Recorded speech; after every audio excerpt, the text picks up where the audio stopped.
Hi guys, welcome to How to Maximize. In this video, I will show you how to use Zapier with Twitter.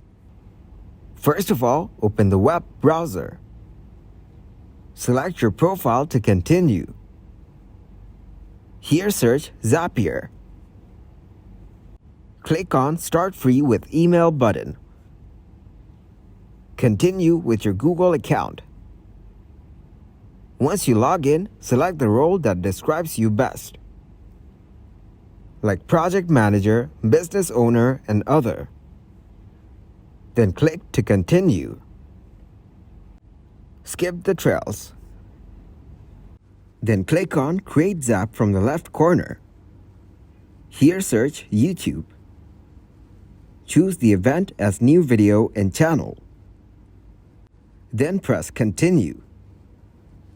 Click on the Sign In button. Now choose your Google account to continue. Press to make sure you trust Zapier. Then click on Continue. Open a new tab. Here search YouTube. Click on your profile icon and go into your channel.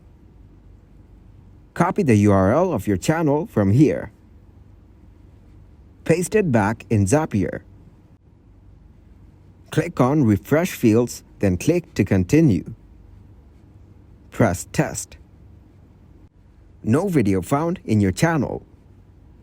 So go to step 2 called Action. Here search Twitter.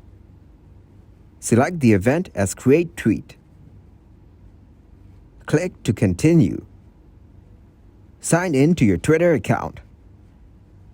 Then click on the Yes, Continue to Twitter button. You can authorize the app or enter your email and password to continue. Thanks for watching, and please leave a like, subscribe, and share.